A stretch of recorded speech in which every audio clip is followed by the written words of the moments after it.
everyone. Thanks for joining us from our studios in Israel. I'm Aaron Porras here with ILTV's Morning Briefing.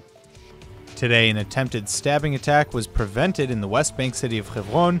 Israeli border police shot a Palestinian man in his mid-20s when he ran at them with a knife.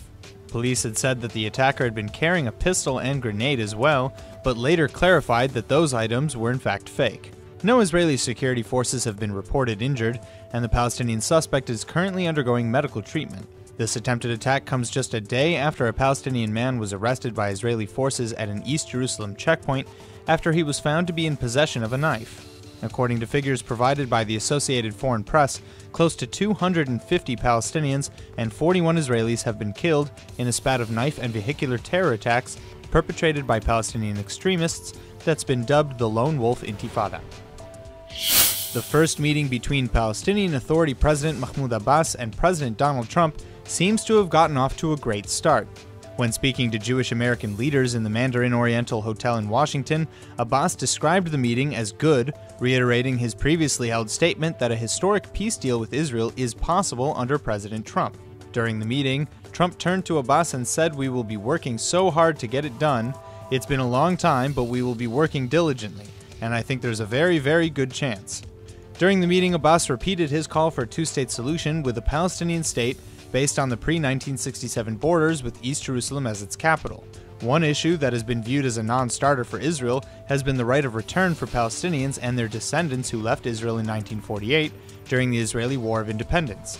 During the meeting, Abbas mentioned the refugee issue, saying that he believes it's possible to, quote, solve the issue of the refugees and the issue of the prisoners according to the terms of international law, end quote. Hamas has released its newly revised charter in an attempt to rehabilitate the Gaza-based terror organization's reputation. Hamas chief Khaled Mashal unveiled his group's document of general policy principles. During a press conference a few days ago, Mashal reiterated his organization's goals by saying, quote, "We will not give up any parcel of Palestinian land and strive to liberate all of the Palestinian lands," end quote. However, in a sign of alleged moderation, he said, quote, "Hamas is willing to negotiate a sovereign and independent state with Jerusalem as its capital. This was as the basis for a deal." Mashal went on to say that, quote, "Hamas's struggle is not with Jews or their faith, but is a struggle against Zionism and its aggressions."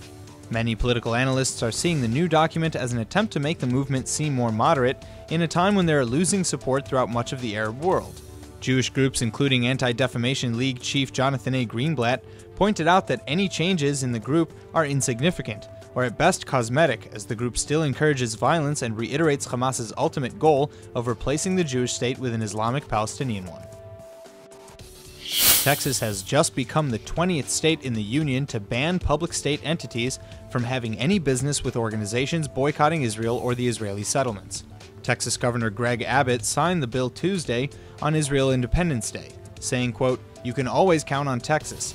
Any anti-Israel policy is an anti-Texas policy. Texas is not going to do business with any company that boycotts Israel. I'm proud to have commemorated Israel's Independence Day by signing into law anti-BDS legislation in Texas," end quote. After praising the new measure, Charles Kaufman, the chair of Bnei B'rith's International Center for Human Rights and Public Policy, told the Jerusalem Post that, quote, "Advocates of BDS would do well to learn from the robust business relationships Texas enjoys with the State of Israel. The path to peace is not through hatred, false narratives, boycotts, or terrorism. States like Texas won't fall for such nonsense," end quote. It seems Justin Bieber has a huge band of believers in Israel, as over 50,000 fans poured into Tel Aviv's Ganei Yehoshua Park venue.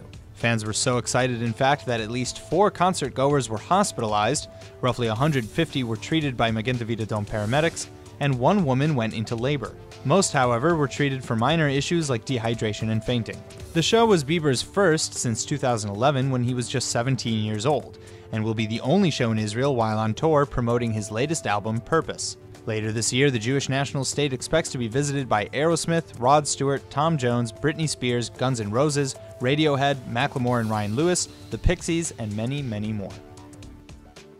That's all for now. I'm Aaron Porras, and see you later with our main daily broadcast from Israel at 2 p.m. Eastern Time.